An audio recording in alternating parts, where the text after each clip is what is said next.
18 horas. Notícias de Manaus, Amazonas, Brasil e do mundo. Agora na Mix.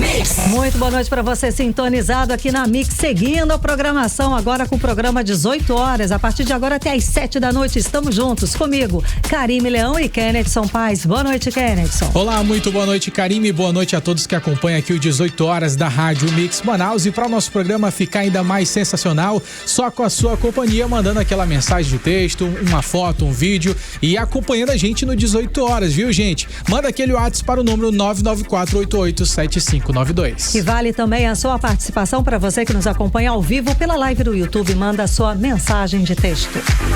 18 horas. Trânsito. Vamos saber como é que está a volta para casa. Agora em Manaus, 6 horas e 13 minutos com o repórter André Meirelles. André, conta pra gente. Muito boa noite, Karime, Kennedson, boa noite a todos os ouvintes ligados aqui na 100.7. A gente está ao vivo aqui na Avenida Humberto Calderari, acompanhando o fluxo de veículos por aqui é intenso. Só que desde o comecinho da Humberto Calderaro, também nas proximidades do Manauara Shopping em diante, até que dá para percorrer de boa pelo local. A situação só vai ficando complicada, aquela retenção, trânsito mais lento, retido, já a partir dali das proximidades da passagem de nível do V8 pela Humberto Calderaro. Aí o trânsito já fica mais lento, complicado com aquela retenção. Outros pontos rapidamente aqui da capital amazonense, junto com a câmera de monitoramento do Centro de Cooperação da cidade, na Avenida Altasmirim com a Rua Penetração 2, o trânsito segue congestionado com filas longas e tem movimento bem lento aí nesses trechos. Na Avenida Djalma Batista, para quem vai no sentido centro-bairro, ali naquele cruzamento da Rua Pará, a situação também é de lentidão, porque tem muitos veículos e pontos de retenção. E pela Constantino Neri, nas proximidades da Rua da Maromba, o trânsito segue carregado com aquele movimento intenso e demora no deslocamento. Volto com vocês. Muito obrigada, André Meirelles. Você está ouvindo 18 horas. Entrevista do dia. E a gente começa o 18 horas de hoje, quarta-feira, dia 17 de dezembro de 2025, com a entrevista do dia. Estamos recebendo aqui nos estúdios da Mix o senador Omar Aziz. Muito boa noite, seja bem-vindo aos estúdios da Mix, aqui é o 18 horas, tudo bom? Boa noite, Karime. Boa noite, Kennedson. É Kennedson, né? Kennedson, do jeito que sou, consegui pronunciar. Uma coisa, só primeiro cumprimentar os ouvintes, os telespectadores, cumprimentar toda a equipe, porque as pessoas veem você e a Karime falando, mas não sabem que por trás de vocês tem toda uma equipe certeza. Que não aparece no vídeo, mas que é de uma importância tão grande. Eu falo muito sobre isso, porque a gente pensa que o hospital só é médico e enfermeiro. Mas se você entrar no hospital, e eu sempre fiz isso nas inaugurações que eu fiz de vários hospitais que eu fiz no estado, eu aprendi isso com o amazonino. O amazonino eu convivi com ele 40 anos, então eu aprendi muita coisa com ele e aprendi a ter sensibilidade em relação às pessoas mais humildes. Isso aí você aprende, você não nasce sabendo disso. E você olha para uma pessoa que está num cantinho ali, toda envergonhada, com uma vassoura na mão, às vezes com um pano enrolado ou uma vassoura sem pano, mas aquela pessoa é muito importante naquele hospital, naquela escola, naquela unidade de delegacia, porque sem ela também não funciona direito. É um conjunto de coisas. Eu estou dando esse exemplo porque vocês dois aqui aparecem na tela, mas por trás de vocês tem toda uma equipe para ajudar a fazer um programa de 1 hora que não é fácil. Não, isso é equipe essencial, como o senhor falou, né? Desde a moça que recepcionou, todo mundo, a moça que faz o café, o pessoal nada se faz sozinho. Exatamente. A gente vê geralmente um apresentador na televisão ali apresentando um programa e tal, só que por trás daquelas pessoas tem um staff grandioso, um staff grande, né, que é tão importante quanto a apresentação dele. Aliás, a apresentação dele não existiria sem aquele staff lá atrás. Com certeza. Então, você não teria um hospital sem a limpeza se não tivesse uma pessoa ali para fazer serviço para poder funcionar bem e atender bem as pessoas. Teria nem cirurgia, né, senador? Zero. Teria muita infecção hospitalar, isso sim. Com certeza. Verdade, sem dúvida. Senador, e gestão pública também não se faz sozinho, né, senador? Não, de jeito nenhum, é com a equipe. O governador, ele faz a política pública, o governante, o gestor. Você tem aquele papel, as pessoas te colocam ali para ser presidente, governador, prefeito, para ser o gestor. É o executivo.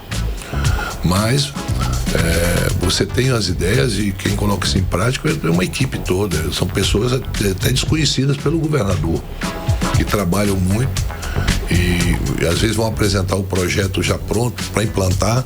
É que você fica aí, eu vou perguntando o nome, né? A gente pergunta, dentro quem é? Fulano e tal. Fez o quê? Eu ajudei nisso, disso. Quer dizer, ninguém faz nada só. É muito pra gente. Quando a gente chega numa inauguração, tudo aquilo foi aprontado por alguém.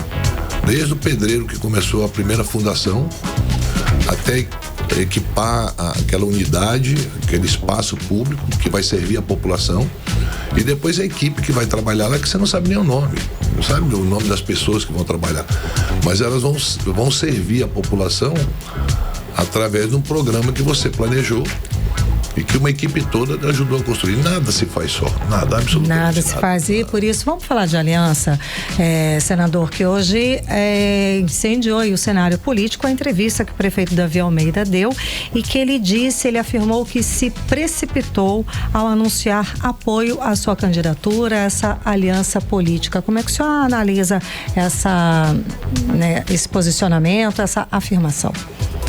Karime, deixa eu dizer uma coisa, eu sou muito conhecido no estado do Amazonas como muito de palavra. Se você conversar com qualquer político do interior, 100% dos políticos, não é 99% não, 100% dos políticos, ou se você conversar com um vereador, com um deputado, pergunte a ele que o Omar é um homem de palavra. Eu sou cristão, mas eu não uso o nome de Deus em vão. Tenho fé. E eu sou prova viva que Deus já fez muitos milagres na minha vida. Já me tirou lá do fundo do poço e me colocou aqui. Eu sou uma prova viva disso. Eu tenho muita fé em Deus, mas não preciso estar usando o nome de Deus. E não uso trechos da Bíblia para me promover publicamente e nem para fazer política com passagens da Bíblia. E tem uma passagem que eu vou usar aqui que serve para todo mundo. A soberba precede a queda. Então, eu sou candidato em qualquer circunstância ao governo, só se Deus não me der saúde ou me tirar a vida. Mas vou formar uma aliança muito forte e vamos ganhar a eleição. Nós vamos voltar, o Amazonas vai ser forte novamente, pode ter certeza disso. Com a experiência que eu tive, o que eu fiz no estado, o que eu construí em apenas 4 anos, e construí entregando para a população, cuidando das pessoas. Porque obras são importantes, um prédio é muito importante, mas um prédio só é bom se servir as pessoas. Grandes obras eu fiz. Eu peguei a ponte pela metade, concluí. Quem faz uma ponte como essa do Rio Negro de 3 quilômetros, consegue fazer muita coisa. A Arena da Amazônia, que é um espetáculo, foi construída por mim. Eu fiz o Carlos Amit e fiz a Colina. 3 estádios em 4 anos. Eu construí 30 mil casas em 4 anos. Eu fiz o Hospital Delfina Aziz, mais 25 hospitais no interior e na capital. Eu construí 30 escolas de tempo integral. Eu estou te falando, em 4 anos, não foi 6, nem 7, nem 8, foi só 4. E com muito trabalho, com uma equipe muito afinada, nós fizemos muito. Fiz programas inesquecíveis pela população. Se você chegar em qualquer bairro, todo mundo sabe o que é o Ronda no bairro. Se você perguntar qual é o programa de segurança hoje do estado do Amazonas, ninguém sabe. Fiz programas para pessoas deficientes. Eu tive uma filha que faleceu com 17 anos, deficiente. Eu tinha condições de dar um mínimo de qualidade de vida para ela, porque eu tinha condições. Mas quantas mães, quantas famílias que não têm as minhas condições, que tem uma pessoa deficiente em casa, que fica lá numa rede, eu entrava naquela casa, eu reformava aquela casa, eu dava acessibilidade para aquela pessoa, eu mandava buscar na casa dela para fazer fisioterapia. Imagine uma mãe carregar uma criança de 16, 17 anos para pegar um ônibus, para levar o filho num médico ou numa fisioterapia. Imagine isso. Eu fiz um programa de tanto ouvir as mães chegar, Omar, me ajuda, pelo amor de Deus. E eu digo, o que é? Meu filho está usando droga. Eu fiz uma clínica para dependentes químicos. E vou fazer muito mais agora, em parceria com a Igreja Católica e Evangélica, no estado todo. Porque você precisa salvar a alma dessas pessoas também. Você precisa trazê-las à razão. E nada melhor do que um padre, um pastor, alguém que tenha fé para tirar essa pessoa. E são pessoas que voluntariamente já exercem esse trabalho, né, senador? Você precisa dar mais condições só. Porque nós estamos perdendo uma guerra pro tráfico. E a guerra para o tráfico é a ocupação do Estado. E quando eu falo Estado, é governo federal, governo estadual e municipal. Não estou falando do Estado só do Amazonas. A gente pode capitanear isso. Você sabe que um dos maiores problemas que nós temos hoje no Brasil é a segurança pública. O Amazonas tem 6 mil quilômetros de fronteira. Eu te digo aqui por onde entram as drogas. A Polícia Federal sabe por onde entra. Agora, sabe quantos homens e mulheres tem da Polícia Federal nas nossas fronteiras? 7. É impossível, não. Você pega o Alto Solimões, que a droga entra pelo Peru e pela Colômbia, é um mar, de um lado para o outro, para você ver, é um mar.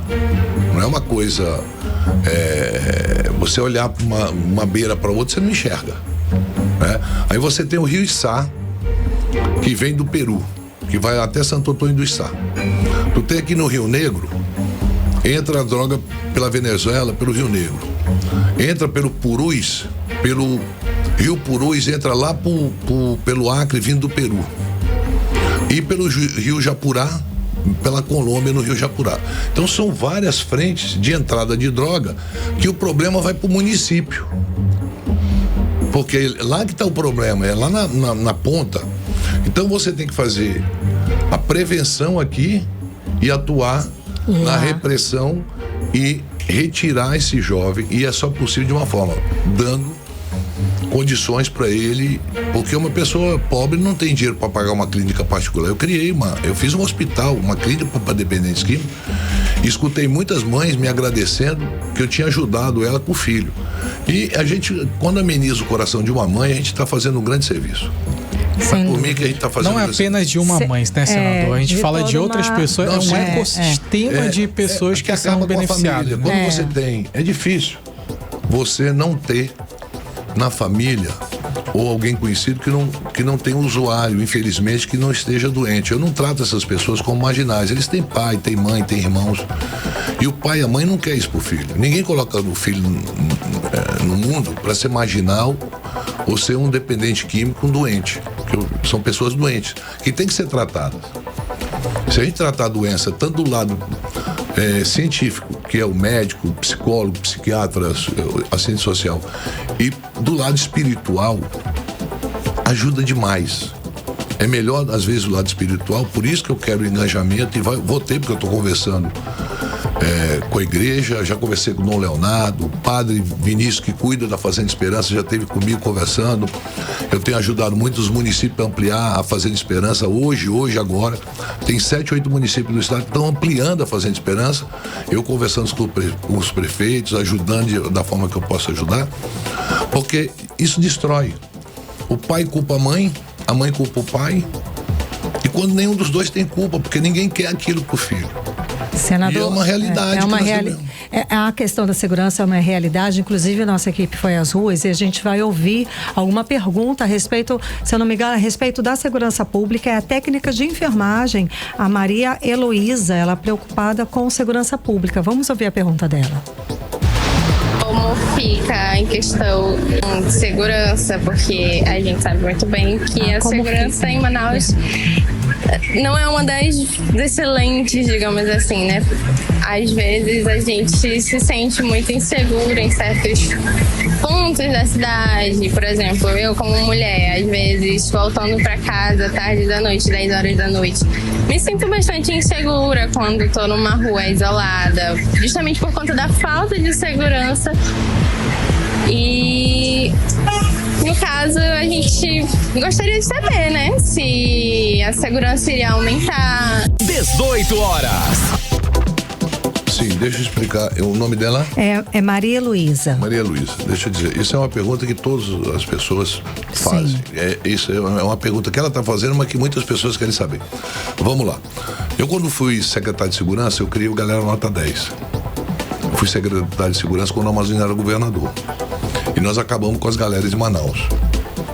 E a gente acabou fazendo a repressão, mas dando uma oportunidade para esse jovem sair da rua. Que eles se juntavam em galeras para aterrorizar uma moça como essa. Que à noite saía da escola, ou vinha do trabalho, eles ficavam em gangues nas esquinas, todo mundo marrento ali, aquela coisa de jovem, achando que é dono do mundo. Nós acabamos com isso. E acabamos sendo muito duro. E quem me conhece sabe que eu fui um secretário de segurança duro. Eu não sou de afrouxar. Eu Como deve ser, né, senador? Eu tenho autoridade. Eu não me desrespeito da minha autoridade, porque a autoridade por mim é concedida por Deus e pelo povo, quando ele me coloca num cargo. Então ninguém vai questionar minha autoridade, nem como governador, nem como senador e nem como secretário de segurança. Quando eu cheguei ao governo, eu criei um programa chamado Ronda no Bairro, que cada 3 km quadrados tinha uma viatura e 2 motos. O pessoal bem equipado, armado, com câmera, e eles tinham o telefone, que todo mundo no bairro tinha o telefone. Então uma moça dessa, dificilmente ela sairia da escola ou de qualquer lugar, de um ambiente para ir para casa a pé, se não tivesse passando uma viatura, uma moto ali, o pessoal... E as delegacias funcionavam 24. Eu dobrei o número de delegacias. Eu me esqueci de dizer que quando eu assumi o governo tinha 17 delegacias. Eu construí mais 17.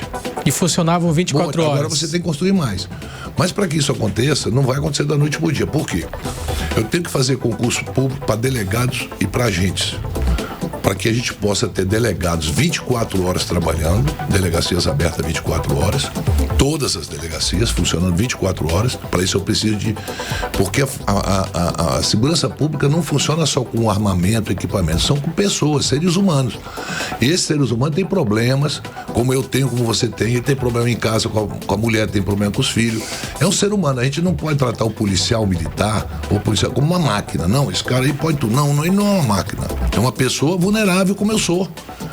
O problema é que tem sentimentos e que no dia a dia o trabalho dele é exausto, porque ele chega no limite. É um cara que sai para trabalhar e não sabe se volta para a família, porque é um trabalho de extremo risco, né? Extremo risco, né? Ele não vai para um jardim, não vai para passear, ele vai enfrentar a marginalidade. Temos que dobrar o efetivo da Polícia Militar. Hoje teríamos que fazer um concurso público para 5 mil homens e formar oficiais. Tu sabe que para mim formar um tenente é 2 anos, não é? Então nós teríamos que fazer um programa muito mais robusto que o Ronda no Bairro, porque os problemas são maiores. Manaus cresceu muito e o interior também. Isso que eu ia perguntar, porque no interior está terrível. Eu vou fazer a parceria com os prefeitos e vou contratar 10 mil guardas municipais para os municípios. Nós vamos fazer concurso e quem vai pagar o Estado, armado, equipado, com viatura, com moto, viatura, para poder fazer a prevenção.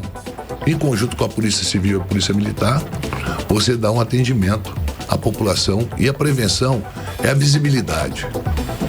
Dificilmente alguém vai agir contra você se ele vê uma viatura andando, se ele vê uma moto andando, se ele vê a polícia presente. Ele fica preocupado. E hoje você tem mais tecnologias, né? Você tem câmeras, você tem uma série de coisas para poder proteger. Então, na segurança pública, eu quero dizer que se Deus me der a oportunidade e o povo assim quiser de eu ser governador, quem me viu secretário de segurança, quem me viu governador, e se você perguntar para qualquer policial militar e policial civil, pergunte qual foi o melhor governador que eles tiveram, mas não tenha dúvida que eles tinham o melhor salário do Brasil quando eu era governador, database em dia, as progressões em dia, assim mesmo como todos os servidores do Estado tinham database, sem exceção. Eu aprovei uma lei na Assembleia dando database para todos. Então chegava naquela data, eles tinham reajuste, não precisava de fazer greve, nem fazer qualquer tipo de coisa, porque eles tinham a certeza que eles teriam o reajuste salarial em cima disso. Então a segurança pública, ela necessita de inteligência, da presença policial, um corpo investigativo muito bom e uma parceria com o judiciário, com o Ministério Público e o Judiciário. Você tem que fazer essa parceria, porque não adianta prender um cara e no dia seguinte ele vai para aquela famosa audiência de custódia e é liberado e está ameaçando a mãe. Então ele mata hoje o filho, passa uma semana preso, na semana seguinte ele está apontando o dedo para a mãe, a próxima é você que me denunciou. E por muitas vezes é pelo mesmo crime que já cometeu. Então isso aí, essa parceria, e a gente tem essa responsabilidade de discutir, de dar condições para que o Ministério Público, o Judiciário Amazonense, que também está disposto, até porque todos nós, independente de carro que usamos, nossos filhos vão para as ruas também. Qualquer classe social, esquece que a insegurança não está só no bairro. No bairro tal, não. A insegurança está em todo lugar. A droga está em todo lugar. ela pode entrar em qualquer família, seja rica ou pobre. Não é uma coisa, não é excepcionalidade, não estou imune a isso. Não é verdade. Por isso que a sociedade e o Distrito Industrial tem que ajudar nisso, porque o único legado que o Distrito deixa aqui é um salário para os trabalhadores. Que felizmente agora, esse ano, o presidente Lula mandou uma lei isentando quem ganha até R$5.000 não vai pagar mais imposto de renda, e quem ganha até R$7.300 vai ter uma redução no seu imposto de renda. Esse dinheiro, uma pessoa que ganha até 5 mil não economiza, a pessoa ele gasta. Ele vai comprar uma roupa melhor pro filho, ele vai comprar um sapato melhor pro filho, ele não vai botar na casa. Pagar as contas. Vai pagar as contas. Não vai colocar, ele não vai economizar. Então, é um dinheiro que vai rodar e volta como imposto. Sim. Tá certo? Então não há perda. Você teve que fazer algumas leis para garantir. Hoje mesmo tem uma lei que aumenta em mais 10% a taxação de bens, você está entendendo que isso é importante. Paga muito pouco imposto no Brasil, e é um lucro bilionário, e esse pessoal não gera emprego para ninguém. É uma coisa plataforma online, né? Agora, tudo é plataforma. Tudo é plataforma. Senador, e você não sabe nem o que está acontecendo por trás onde está indo, né? Isso aí. Senador, dessa mesma proposta que hoje foi pauta em Brasília, foi a que liberou também a Zona Franca de ser taxada em mais 10%, não é? Não, a nossa Como que ficou essa situação? A nossa está fora de qualquer taxação. Ficou fora. Sabe por quê? Porque nós somos, é constitucional, então nenhuma lei se sobrepõe à Constituição, tá certo? Então é infraconstitucional, ok? Aquelas que têm essa desoneração que não está na Constituição é que vai elevar esses 10%. 10%. A Zona Franca, e aí o trabalho que o Eduardo Braga, eu e toda a nossa bancada fizemos, e o Eduardo foi muito importante como senador do Amazonas, muito importante como relator da reforma tributária, é que quando nós sentamos com o presidente Lula, eu, ele e o Haddad, o Lula foi taxativo, bateu na mesa e disse: Haddad, eu não quero 1 centímetro a mais para a Zona Franca, mas não aceito que tire 1 milímetro dela. Isso nos deu a segurança jurídica. Esse ano nós já aprovamos 69 novos projetos de implantação. Eu estive numa indústria lá na M010 que vai produzir 1 milhão de pneus de moto e 1 milhão de pneus de bicicleta. Quer dizer, você chegou, hoje o distrito bate o recorde de empregos hoje. De toda a história da Zona Franca, nós chegamos a mais de 132 mil empregos. Mas nós temos que melhorar, porque o salário do trabalhador do distrito está muito aquém do faturamento vezes salário. O faturamento das empresas é muito alto e a distribuição de renda é muito baixa. Exatamente. Tá certo? Isso nós temos que lutar, porque nós estamos dando todas as garantias. E o único estado, o único local que pode dar isenção, e os outros estados, quando forem cobrar o ICMS, são obrigados a reconhecer, porque está na Constituição, é a Zona Franca de Manaus. Senador, então, São Paulo não vai mais poder dizer: não, eu vou desonerar o ICMS, ter aquela guerra fiscal, para você implantar a tua indústria aqui. Não, porque eu não reconheço aqui.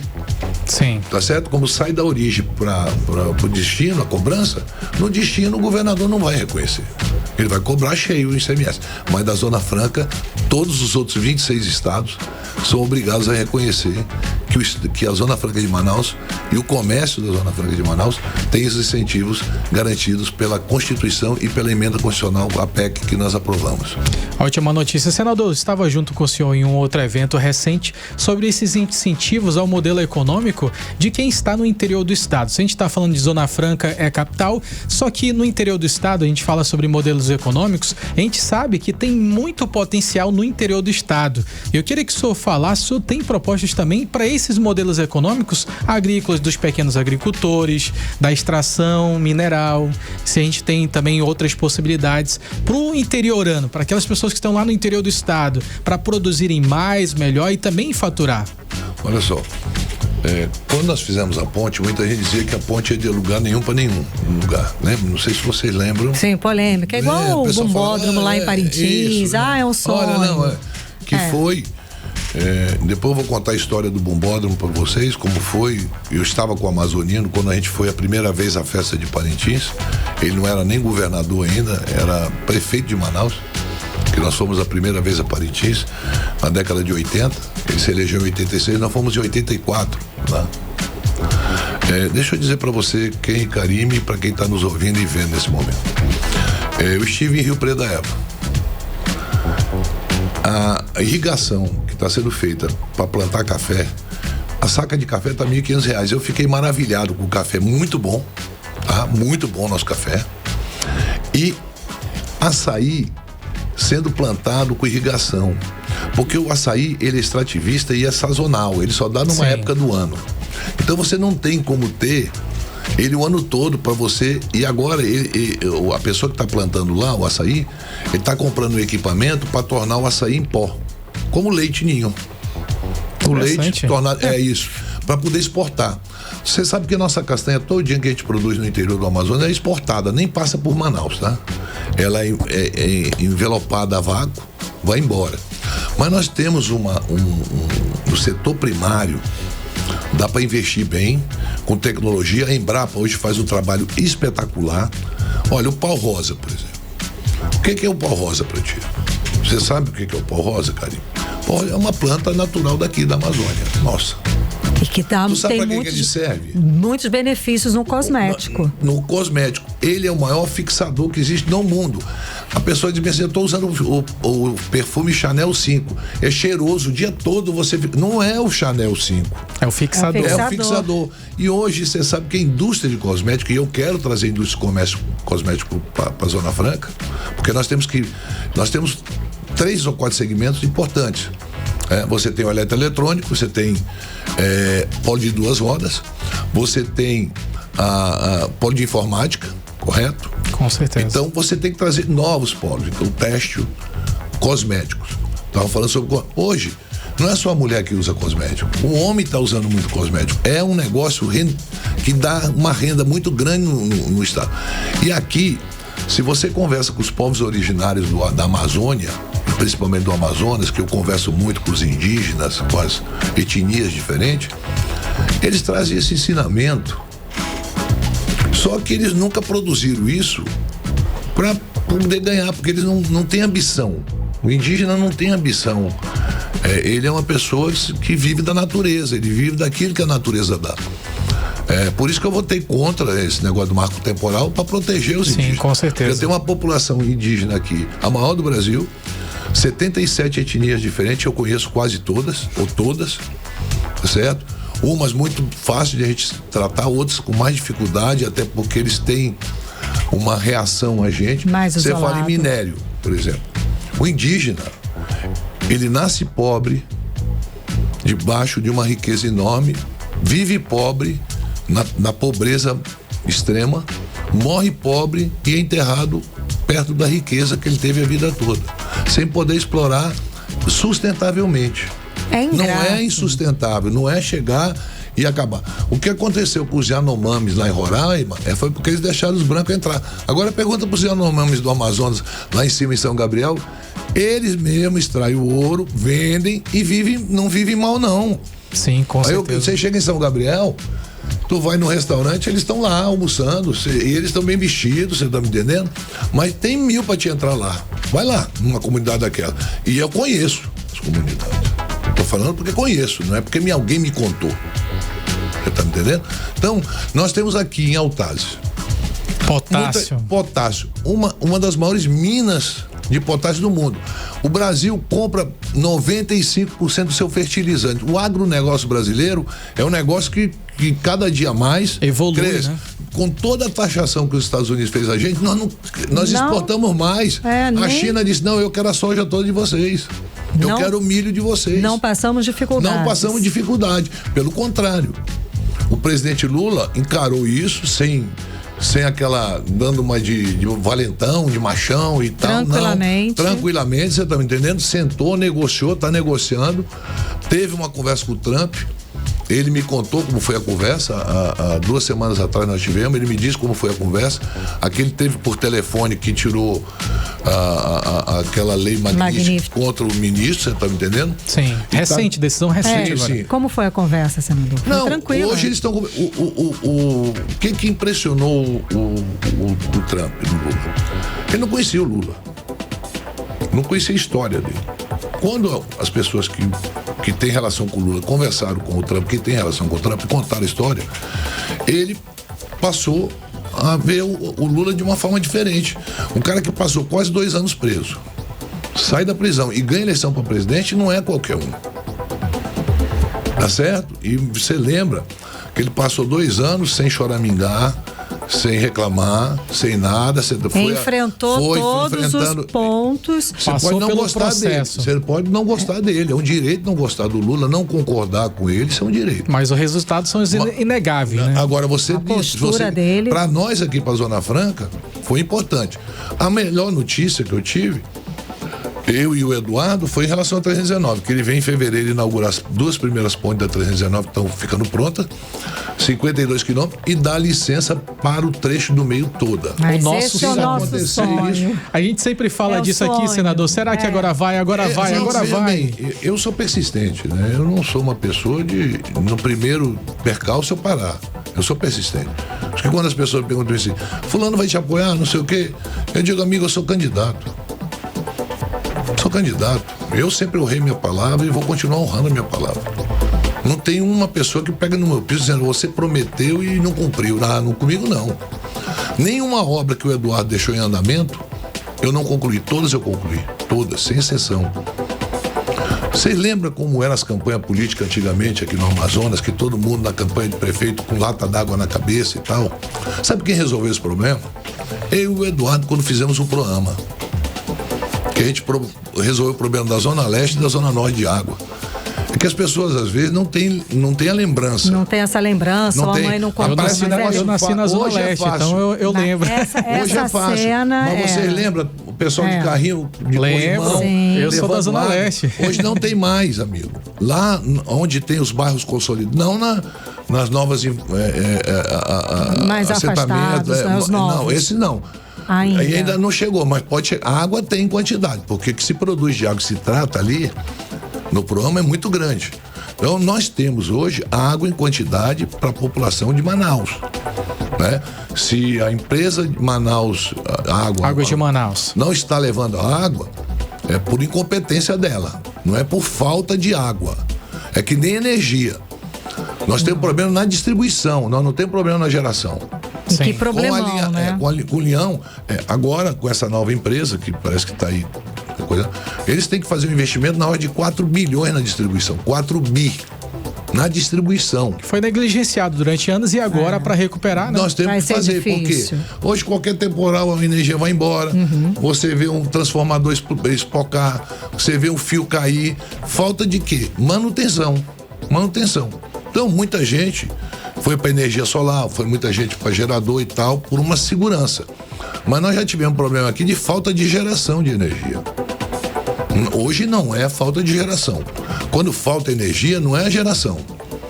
É um problema que deu na distribuição de energia. É da própria empresa. Da própria empresa, e isso aí ela tenta corrigir rapidamente. Ó, São Paulo. Nossa, passou o quê? 3 dias? 3 dias. 3 dias no escuro com aquele vendaval. Você não está falando de uma cidade do norte do país, não. Estamos falando de São Paulo, Estamos falando do estado, da segunda maior economia da América do Sul.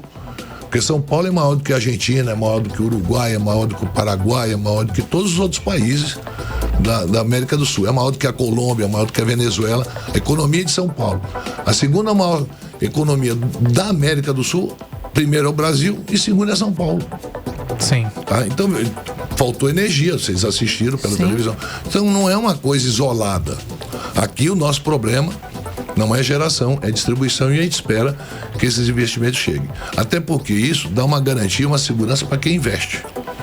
Com porque certeza. A pessoa faz uma pesquisa para vir montar uma indústria aqui. Agora, com gás, muita gente está transformando o consumo de energia com gás. Da Cigás. Está chegando esse gás. Então eu falei do potássio, fertilizante. Nós podemos produzir o fertilizante aqui. O que é o fertilizante? NPK. A ureia, que vem do nitrogênio, que é do gás, tá certo? O potássio que nós temos e o fósforo. É isso. Essas 3 composições químicas que produzem o fertilizante. Você com uma energia barata, que pode ser a gás, e aqui nós temos a saída pelo Madeira, que chega no centro-oeste todo, onde é o maior consumo. Você tá me entendendo?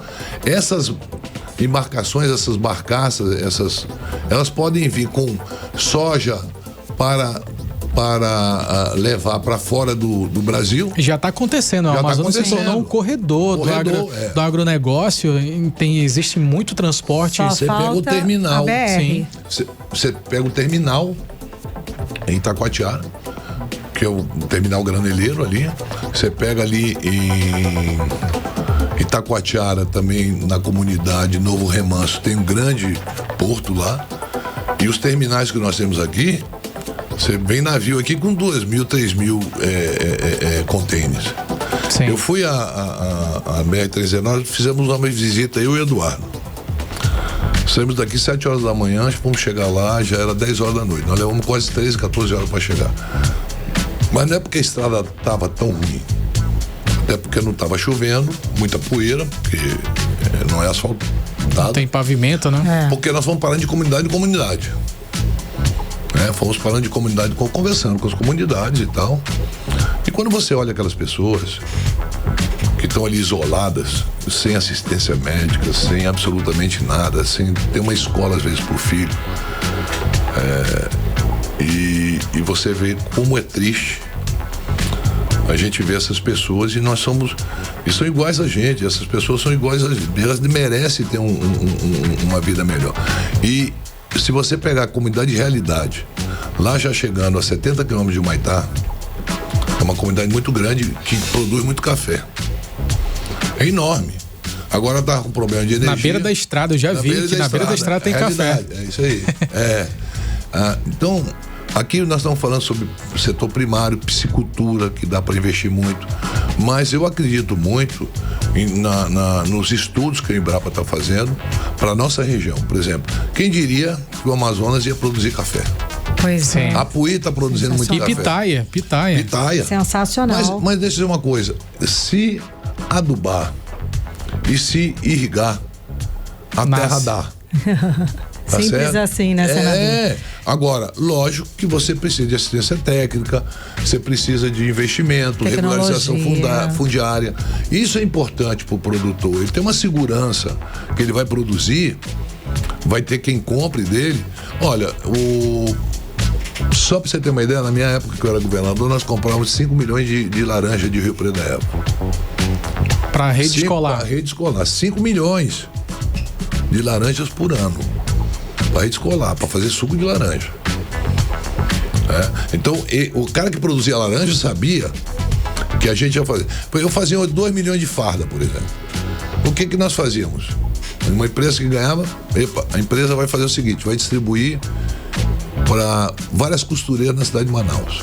Aí cortava-se a farda, levava-se as fardas para dentro da casa de uma pessoa que tinha lá uma máquina de costura que era financiada pela FEAM. Ela mesma já tinha 2 pessoas ajudantes ali, veja bem, já se tornava uma empreendedora. Um ecossistema de negócio, era uma empreendedora. Toda uma cadeia, já né? era uma empreendedora. Toda uma cadeia. Então, ela se dava linha e agulha para fazer a costura. Ela produzia os insumos básicos, isso. né? O fardamento da Polícia Militar era feito assim, o fardamento dos hospitais era feito assim, os lençóis dos hospitais era feito assim e o fardamento escolar era feito assim. Nós distribuíamos isso e tinha muitas costureiras. Eu tive uma reunião outro dia com 40, 50 mulheres empreendedoras e vários tipos de empreendimento. E a dificuldade que elas têm é normal, é acesso a crédito, acesso a fazer uma formação melhor para poder produzir mais, entender o lucro dela. Porque ela pensa que ela compra R$100. Fazer a conta, né? Você tá me entendendo? E vai vender por 115 e ela tá ganhando dinheiro, ela tá perdendo dinheiro. Porque ela não tá contando a mão de obra dela, a energia que ela gasta, o gás que ela tá gastando, você tá me entendendo? E a gente tava conversando e brincando, conversando com essas mulheres, até porque você conhece as coisas quando você ouve. Esse negócio de você ler é uma coisa. Quando você ouve a experiência das pessoas, é que você aprende. Eu disse, vem cá, e tu tá fazendo bolo por quê? Disse, não, porque a minha vizinha acha meu bolo bom. Eu falei, mas tu fez uma pesquisa de mercado, porque um bolo por mês tu não vai ganhar dinheiro, minha filha. É verdade. Ela disse, não, pois é. Eu falei, se o Estado pegasse essas mulheres, que a independência financeira para ele é muito bom. Porque o cara larga a mulher e os filhos, vai embora, arranja outra, e quando eu fui governador, todas as casas e todos os terrenos que eu dei, eu botava o nome da mulher. E dizia para elas, ó, se o caba largar você, ele sai da casa, mas você fica dentro da casa. Porque o cara queria botar a mulher para fora com os filhos e queria botar outra dentro e deixar a mulher na rua. Então, nós acabamos com esse negócio, botamos as casas no nome das mulheres, que aí quem o caba queria sair de casa, pode problema sair. teu, mas a casa era dela. A casa da mulher. Ela, quando tem uma estabilidade financeira, diminui a agressão a ela, porque ela não depende do marido para viver. Se o cara agredir, ela manda o cara embora, denuncia e diz, não, eu tenho meu trabalho, não vou passar fome não, nem meus filhos vão passar fome. Quando ela é dependente, ela aguenta muito abuso. Sem dúvida. Porque não tem o que fazer, é uma questão de sobrevivência. Você vê, verdade. o número de feminicídio que nós temos no Brasil é muito grande. Né? Quando se mata uma mulher, é feminicídio. Né? Quando uma mulher mata um homem, é homicídio. Mas se você for ver a relação entre homicídio de mulher contra homem e feminicídio, é abissal, é grande. Infelizmente a gente detém o pior índice aqui no estado do Amazonas. Eu era secretário de segurança e dia de segunda-feira eu ia para todas as delegacias para ver o que tinha, porque geralmente final de semana aí chegava lá, encontrava uma senhora com uma moça. Já foi atendida? Eu perguntava. Não, estou esperando o delegado. Cadê o delegado? Por que ela não foi atendida ainda? Aí o que houve? Não, meu marido me bateu. Eu falei, cadê esse cara? Manda buscar esse cara aí, vamos ver se ele é homem mesmo. Aí ela dizia assim, não, mas eu queria que o senhor conversasse com ele. Eu falei, não, minha filha. Esquece. Não dá não, assim não dá não. O que acontecia? Muitas vezes, ela não queria separar, pela dependência que ela tinha do cara. Econômica. Você tá entendendo? E ele não é um marginal, ele não é ele é um agressor de mulher. Ele trabalha, você tá me entendendo? Ele trabalha, ele produz, mas ou fica embriagado, ou acontece alguma coisa, ele passa a ser um agressor. Né? Não dá pra dizer que o cara é vagabundo, que não trabalha, não. Ele é um agressor. Tem um desvio de caráter ali, não. Naquele momento, mas é um trabalhador. Sim. Tá certo? Não é um cara que passa o dia todo batendo, mas tem essa coisa. E eu dizia pra ela, tanto é que nós mudamos a Lei Maria da Penha. A partir do momento que a mulher denuncia, não pode mais retirar. Antigamente, retirava a queixa, denunciava, aí o marido convencia ela, ia lá e retirava a queixa. Sim. Né? E isso acontecia muito. E era ruim. Porque na segunda vez que ela era agredida, que ela voltava a denunciar, o pessoal dizia, peraí, minha senhora. Já não confiava mais, né? Agora ninguém sabe se é verdade, não, porque a senhora veio aqui e contou uma história e acaba o pior acontecendo, que é o feminicídio. Sim. Então isso, eu criei aqui lá na colônia, um local que está o Ministério Público, Defensoria Pública, Juizado, Delegacia da Mulher, só para elas. E mais, a gente tinha locais para ela ficar, para não voltar para casa.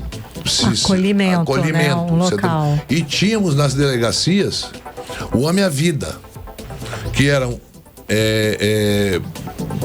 principalmente pessoas assistentes sociais que iam conversar com ela, tava o acolhimento, porque ela precisa do acolhimento. Ela chega numa delegacia, só vê homem, ela fica inibida. Então tinha essas pessoas, tanto nos hospitais como nas delegacias. Então isso é um trabalho que o governador nem sabe quem está fazendo esse trabalho por ti. Sim. Lá na ponta, a questão da equipe, como o senhor falou. Lá no bairro tem uma assistente social que você não sabe nem o nome dela, mas que ela está dando uma contribuição enorme para você governar para as pessoas. Porque o governador é bom aquele que governa para pessoas. Fazer obra qualquer um faz. Sim. Agora, obra grande que não funciona, não adianta ter obra grande que não funciona. Você precisa ter obra. E nesse sentido que eu falei sobre segurança, sobre algumas coisas, falei sobre muitas coisas aqui, falamos sobre o setor primário.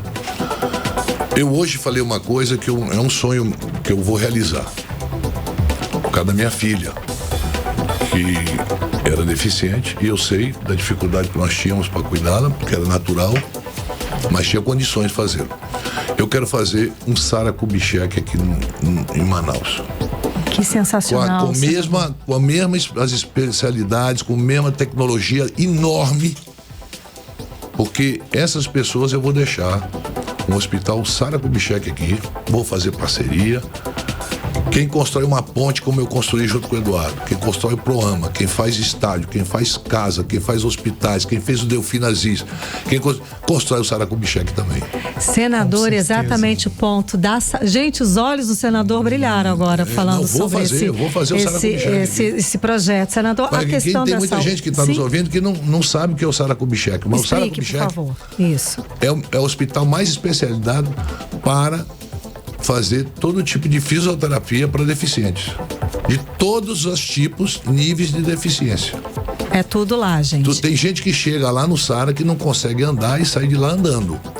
Exatamente. Mas são recursos humanos, você tem que ter esses recursos humanos. Não adianta ter só o prédio. Sim. Eu falo para você. São as pessoas, são equipes. São equipes. Senador, e a questão da saúde também é um ponto em que as pessoas se preocupam e reclamam demais. A gente entrou essa semana, por exemplo, com os especialistas em ultrassonografia em greve nas maternidades do estado por falta de pagamento. Além de estrutura, a gente já noticiou várias situações e denúncias aqui no programa 18 horas. Vamos escutar o que a empregada doméstica Cleuciane perguntou para o senhor. A gente foi às ruas e ela fez uma pergunta sobre educação. Vamos ouvir. Sobre saúde, perdão. Gostaria de saber qual é a situação da saúde pública, como vai ficar, né, na gestão dele, né? Aqui em Manaus, que é bem precária, né, a situação. Falta de médico, medicamento. Como que vai ficar a situação, senhor? 18 horas. Olha, essa é uma preocupação de todos. Sim. Né? O Brasil é um dos poucos países, ou quase o único país, não sei se tem algum, do tamanho nosso, que tem um sistema único de saúde. Você entra no sistema e não pergunta a tua idade, não pergunta se tem dinheiro ou não, é atendido todo mundo. Isso não acontece na América, não acontece isso. Brasileiro e estrangeiros, né? Qualquer um, não pergunta teu nome, né? Ele não quer saber se você é homem ou mulher, se você é preto ou branco, se você qualquer brasileiro ou estrangeiro, não quer saber qual é a tua nacionalidade, não quer saber de absolutamente. Primeiro eles te atendem, depois é que eles vão fazer a tua ficha. Sim. A entrada do sistema do Amazonas, que são os pronto-socorros, que é o primeiro atendimento, ele já foi um dos melhores do Brasil, que é a urgência, diversas áreas, e emergência, onde você estabiliza o paciente. A resolutividade é que nós sempre tivemos problema. Isso é histórico, a resolutividade. Que aí vem a fila do CISEG. Sim. Tá certo? Que é a pessoa. E nós temos um outro problema. Nós temos que ampliar a rede na resolutividade, tá certo? Porque uma pessoa não pode esperar 3, 4, 5 meses descobrindo que tem câncer de mama para fazer químio ou rádio. Tá certo? Não, ela tem que ser tratada. Eu comprei mamógrafo para todos os municípios e treinei as mulheres de cada município, trouxe para Manaus para elas treinar, porque no interior a mamografia, um homem não vai fazer uma mamografia numa mulher porque todo mundo conhece todo mundo, tinha que ser mulheres. Sim. Tá certo? Muitos municípios instalaram, outros nem instalaram, até hoje está em caixote, para você ter uma ideia. Então, aqui em Manaus, nós temos um estudo já, um levantamento. Nós precisamos construir 2 maternidades. Nós temos hoje uma demanda muito alta, reprimida. E você, quando tem uma maternidade, você tem que ter o neonatal, você tem que ter os especialistas ali, você tem que ter o pediatra, você tem que ter o obstetra, você tem que ter o ginecologista. Você está me entendendo? O interior, é necessário a gente ter os hospitais polo. Não tem jeito. Sim. Porque você não tem condições de trazer todo esse pessoal, mas pro polo você tem. O hospital polo numa região facilitaria muito o atendimento e daria resolutividade. Mas para você fazer isso, foi aquilo que nós fizemos. Quando eu era governador, o Eduardo também, nós criamos a cota pro interior, na área de saúde. Porque nós tínhamos dificuldade de levar médicos para o interior. Então, quando você dava a cota, 50% da cota de saúde era aí o Supremo veio e acabou. Sem o governo federal e sem a União dá R$1 para o UEA. Quem dá é todo o dinheiro do povo amazonense, todinho. Então o Supremo não tinha nada a ver com isso, não tinha que se meter nisso. Nós temos que brigar ainda em relação a isso, fazer o convencimento. Peraí, você quando fala, o Supremo quando é uma questão federal, eu fico quieto. Tem recursos federais. Mas aqui não tem recursos federais, aqui tudo recurso é do Estado do Amazonas, 100% do Estado do Amazonas. Nós não estamos tirando R$1 do imposto de renda ou de nada. 100% o UEA é financiada pelo Estado do Amazonas. A UEA é a maior universidade multicamp do Brasil, porque ela está em todos os municípios. Sim. Tá certo? Agora, especialidades. Na área de saúde, por exemplo, que é uma demanda reprimida no interior, onde você não tem especialista. Então, no interior nós temos aí uma quantidade enorme de acidente de moto, que tem traumatismo craniano.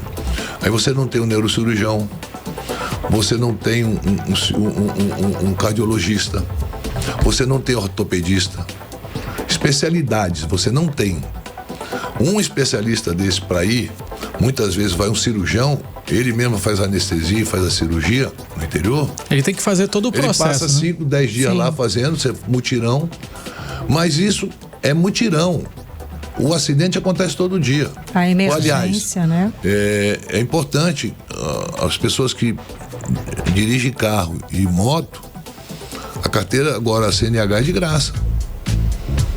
O interior, por exemplo, gasta 3, 4 mil para tirar uma carteira, ele vai tirar de graça. Se tu entrar, 95% das pessoas do interior não tem carteira de motorista nem de moto. E às vezes nem seguem as leis de trânsito. Não, ele não tem, pior, né? porque eles não têm dinheiro para tirar, meu. Não tem R$3.000, R$4.000. Então agora, com essa nova lei que o presidente Lula foi aprovada, é de graça. As pessoas podem tirar sua carteira nacional de habilitação e não pagar absolutamente nada. Isso é bom. Ou se pagar, vai pagar uma taxa mínima aí. Então vai ter condições de fazer. Mas o grande problema nosso é a resolutividade. Não é o primeiro atendimento. Aí vem o desespero da família. Porque o cara quebra um braço, ele é estabilizado, depois precisa fazer uma cirurgia reparatória. Essa cirurgia reparatória demora muito tempo, ele fica o resto da vida lesionado. É uma perna, uma bacia. Você está me entendendo? Então, essa resolutividade é que nós temos uma demanda que a gente precisa atuar muito forte nessa área para poder resolver. Eu tenho conversado com muitos médicos, muitos profissionais, médicos, enfermeiros, enfermeiras, profissionais dessa área. Eles têm me falado muito o que é preciso a gente avançar. Não espere de mim eu olhar para trás, eu quero olhar para frente. Você está me entendendo? Eu quero olhar para frente, eu quero fazer um governo para as pessoas. E não adianta eu ficar choramingando, não adianta eu dizer que isso está errado. Não. O que eu quero fazer? E nós vamos fazer juntos. A gente vai construir um Amazonas forte de novo. Nós vamos fazer do Amazonas uma potência econômica, não se iluda. O faturamento do distrito bateu todos os recordes esse ano, todos os recordes. Sim. Você está me entendendo? A diferença social é muito grande. A distribuição de renda na cidade de Manaus e no interior do Amazonas, ela é muito aquém daquilo que nós queremos para fazer. Então, o que uma pessoa quer hoje? Quer prosperar, quer trabalhar. Um jovem hoje, ele está ganhando dinheiro com inteligência artificial. Nós temos que incentivar. Sim. Ele está em casa, num computador. Você está me entendendo? Fazendo inteligência, ganhando dinheiro com isso, prosperando. E é isso que a gente quer. A gente quer olhar para uma pessoa e ficar feliz porque ele melhorou de vida. A gente quer olhar para uma pessoa feliz porque ele pôde mudar a casa dele ou melhorar a casinha dele, você está me entendendo? Isso é que nos dá felicidade. O resto nós já temos tudo. Eu já tive tudo na vida. Deus já me deu, o povo da Amazônia me deu tudo. Eu fui vereador, fui deputado, fui vice-prefeito, fui secretário de obra, fui secretário de segurança, fui vice-governador, fui governador, senador eleito novamente. Então Deus já me deu muita coisa e me deu experiência e sabedoria para saber esperar. E antes de terminar, que eu acho que está terminando... Não, ainda temos tempo, porque eu ia ainda falar que todo esse passado político que o senhor mostrou pra gente, vereador até senador da República, deve ser por isso que o seu nome, ele vence em todos os cenários de pesquisa de eleição pro ano que vem. O senhor é disparado o favorito dos eleitores. Então a gente vem aí de uma experiência de um novo que de repente não deu muito certo, não está sendo tão bem avaliado pela população, população e que a população está vendo assim, não, gente, vamos procurar a pessoa mais experiente. Vamos ver um político que já tenha passado por isso tudo e tenha trazido resultado positivo, não é isso? O senhor pode avaliar assim? Olha, a pesquisa, ela reflete o momento. Sim, tá aquele certo? Retrato. Aquele é um retrato do momento. E é legítimo qualquer candidatura. Não é legítimo você ter argumentos falsos. Tá certo? Argumentos falsos para deixar de apoiar A ou B. Aliás, eu queria ter, eu não sei, não sou cantor, tá? Não sei cantar, não. Mas fique à vontade. Gosta de uma música boa. Mas gosto de uma letra boa. Tem uma música do Chico Buarque, que é um grande compositor brasileiro. Tem gente que não gosta, mas tem que admitir que ele sabe fazer. O cara é bom. Depois que terminar o programa, coloca a Roda Viva. Não, a gente pode botar um trechinho, o senhor quer ouvir? Eu quero ver, se vocês tiverem. Acho que a gente eu queria ver. Trechinho. A música é Roda Viva. Produção, coloca o trechinho, por favor. Roda gigante, roda moinho, roda peão, o tempo rodou num instante. A gente vai contando corrente até poder existir na roda.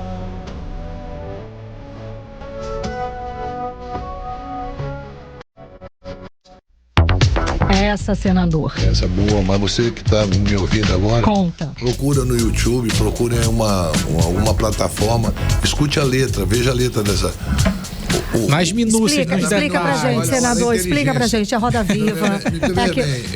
Então, o que eu aprendi muito na política é ter paciência. E aprendi com um grande político brasileiro, amazonense, o Gilberto. Eu vivi muito tempo com o Gilberto, por causa do Amazonino.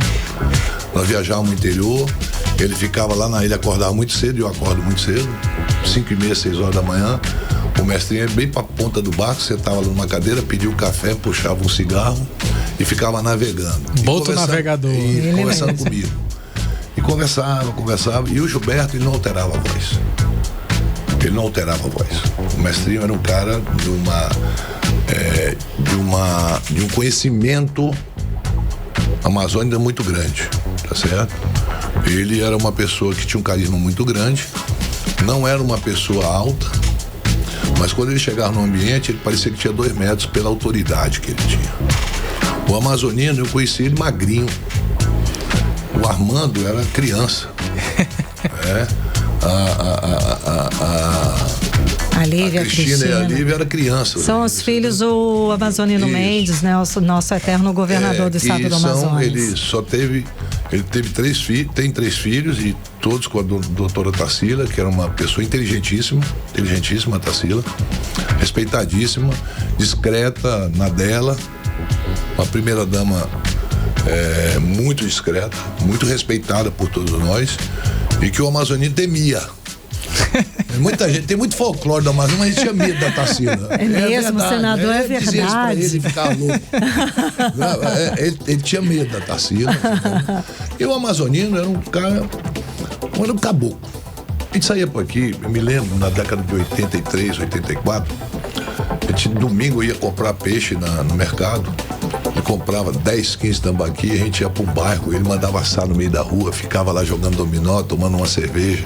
A gente era jovem. A gente da gente, eu tinha 20 e poucos anos, eu tô com 67, então veja bem que já faz muito tempo. E essa convivência com ele, e se você ver, foi o único líder político que formou outros líderes. Outros líderes. Formou o Eduardo, eu, o Alfredo, nós viemos dele. O Gilberto deu uma oportunidade para o amazonino, quando nomeou ele prefeito de Manaus, tá certo? O Gilberto tinha o amazonino como filho, e o amazonino tinha um respeito muito grande pelo mestrinho, apesar de muita gente não saber, o amazonino gostava muito do mestrinho, reconhecia isso dele. O Eduardo também, até o último dia da vida do mestrinho, teve um reconhecimento ao Gilberto, carinhos, todo especial. O Gilberto cedeu o MDB para o Eduardo Braga, veja bem, o Gilberto era o presidente, cedeu para o Eduardo. O Eduardo sempre foi muito grato, sempre fala sobre isso. E nós aprendemos muito disso. E uma das coisas que a gente aprendeu, política a gente tem que ter paciência. Agora, política é uma coisa que não se escreve, não se assina, é a palavra. E eu honro a minha palavra. Não tem ninguém nesse estado que vai dizer o Omar não honrou a palavra comigo. Não tem. Se eu disser que eu vou fazer uma coisa, pode escrever que eu vou fazer. Se eu disser que eu vou fazer... Agora, quando disser não dá para fazer, não vou fazer, eu não faço. Então, pergunte para qualquer prefeito. Hoje, 61 prefeitos do interior me apoiam. 61 ex-prefeitos me apoiam. As lideranças que foram terceiro, quarto, 99% me apoiam. Mas me apoiam, sabe por quê? Porque são pessoas que vão para dentro da minha casa, conversam comigo, têm relação comigo, me conhecem, sabem que eu cumpro a minha palavra. Eu não preciso 2 vezes. Eu me lembro de tudo, eu tenho uma boa memória. Então, quem não cumpre palavra em política não merece o respeito. Eu cumpro, por isso que eles me respeitam e eu tenho autoridade para falar sobre isso. Agora, senador, durante essa fala também, a gente está falando de um contexto do que está acontecendo atualmente. Houve, em certo momento, a afirmação de que permanece sendo amigo do senador Omar Aziz. Essa amizade, senador, continua ou não? Está dividida as coisas? Eu não tenho inimigos. Mas outro dia me perguntaram sobre a professora Maria do Carmo. Não tenho nada contra ela, nunca fiz mal a ela, nunca me fez mal. Como é que eu vou ter alguma coisa? Como é que vai ser minha inimiga? Ela, no máximo que ela pode ser, é minha adversária e é legítimo ser minha adversária. Sobre o Tadeu, minha relação com o Tadeu sempre foi muito respeitosa. Eu cumprimento, ele me cumprimenta, a gente brinca algumas coisas, você tá me entendendo? Tenho uma ótima relação com ele. O Wilson Lima tem uma ótima relação com o Wilson Lima. Até porque, como senador da República, eu não faço favor para ele. Eu faço a minha obrigação com o estado do Amazonas. Eu não faço favor pessoal para o governador de plantão ou para o prefeito de plantão. Eu, como senador, tenho obrigação com o estado do Amazonas, não só com o município de Manaus, como com todos os outros municípios, eu faço. Por obrigação. Não é favorzinho, não é favor do Omar. O político que diz que faz favor é um mentiroso. Porque a gente ninguém é obrigado a ser candidato, ninguém é obrigado a ser governador, ninguém é obrigado a ser prefeito, ninguém é obrigado a ser deputado, a ser senador. Nós é que colocamos nosso nome à disposição, tá certo? Quem faz favor é o povo que nos vota na gente. Esse sim tá fazendo favor. Que muitas vezes é esquecido 4 anos, ou promessas que não são cumpridas de campanha, e depois volta com uma historinha, com uma narrativa vazia, mentirosa, para tentar enganar as pessoas. Então eu não tenho narrativa. Eu sou uma pessoa que tem um lado. Eu nunca, sempre me posicionei. Você não vai ver o Omar não se posicionar. Muita gente pode não gostar de mim, mas dizer o Omar fica em cima do muro. Olha, o Omar se acovardou. Não tenho medo de enfrentar uma realidade. Já enfrentei realidades na minha vida pessoal que só eu sei o quanto é ser injusto com uma pessoa, ser injusto com uma história. Mas Deus me... É por isso que eu digo, eu sou cristão, que eu acredito em Deus, mas não preciso estar falando em Deus para ter as coisas. Esse ele sabe quem é o filho dele, ele sabe quem são os filhos dele. Senador, você não precisa estar gritando para Deus lhe ouvir. Verdade, é fato. Deus lhe ouve no seu pensamento, sem você precisar gritar ele. Ele te ouve no teu pensamento. Então, como eu sou uma pessoa cristã, eu não desejo mal para ninguém, porque tudo que a gente deseja volta em dobro pra gente ou por alguém que a gente gosta muito. Eu não quero isso. O que eu não desejo pra mim, eu não desejo pra ninguém. Então, eu tô falando sobre um negócio de amizade. Amizade é reciprocidade, filho. Ser amigo é ser recíproco. Senador... Eu tenho amigos que têm defeitos e têm virtudes, mas eu não tenho amigo que não tem palavra. Senador, agora, e o Palanque, como é que fica? O senhor já tem algum nome? Não, o senhor tem nome pro... Sim, preocupado, imagina, nunca. O senhor tem nome para vice, o senhor... Não, ainda não, isso é construído. Isso é uma tratativa que você faz. Certo. Tenha certeza que eu não vou aceitar imposição nenhuma. Talvez as pessoas achem que eu tenho que aceitar imposição. Não aceito. Eu vou procurar ter um vice que comungue com nossos pensamentos, com o nosso programa, com o nosso projeto de Estado e com o pensamento de fazer o bem para a população e que possa contribuir na administração. Eu fui vice do Alfredo 2 vezes, eu fui vice do Eduardo 2 vezes. Pode perguntar para eles dois. O Alfredo hoje tem uma linha de pensamento diferente, eu respeito. Foi pro único botafoguense que eu liguei, porque os outros tinham morrido, filho. Oh, meu Deus. O Gilberto morreu, o Jefferson Pérez morreu, o Amazonino morreu. que eram botafoguenses como eu. Sim. E no dia que o Botafogo foi campeão, eu liguei pro Alfredo. Eu peguei o telefone, Alfredo, eu tenho que comemorar com alguém, pô. Tá ótimo. Não, eu tenho outros amigos botafoguenses, mas na minha geração, que viu o Botafogo sofrer, era eu, o Amazonino, o Gilberto, o Jefferson Pérez, o João Pedro é botafoguense, tá vivo ainda, e o Alfredo, né, que era metido a jogar bola, joga nada, eu fiz mais gol do que ele. Então, Tô sabendo que o senhor é nacionalino também, né? Pensa diferente de mim. Agora, não tem por que atacar o Alfredo, não tem por que ele ser meu inimigo. Eu tive uma conversa com o Menezes, me encontrei com o Menezes, fui até solidário a ele, porque tiraram o partido dele. Eu disse, olha, isso aí não se faz. Ele realmente representava aqui o ex-presidente Bolsonaro. Então, eu fui solidário a ele, sou até hoje, porque eu acho que é injusto você fazer isso. Ele é meu adversário, ele pensa totalmente diferente de mim, mas não é meu inimigo. Então, eu não crio inimigos. Sem dúvida. É burrice que tem inimigo, é burrice, você não ganha nada com isso. Se você já tendo muita gente, a vida já é difícil, imagine você abrindo frente para brigar com todo mundo. Não procuro fazer o mal, sou de pouco sair, eu saio para trabalhar, acordo cedo, durmo tarde, trabalhando. Eu não deixo de atender uma pessoa do interior que vem aqui, nenhuma liderança pode dizer o Omar não me atende, eu atendo a todos. Onde senta o Lula na minha casa, senta o prefeito de Juruá na minha casa, no mesmo local, do mesmo jeito. Da forma como eu converso com o presidente Lula, que aí a gente tem uma relação de amizade muito grande, não é de hoje, é muito tempo, e ele diz, Aziz, muita gente está reclamando que eu não estou atendendo o senador. Mas eu estou com 80 anos. Eu trabalho o dia todo. E o Lula trabalha muito. Você pode ver que ele é um cara incansável.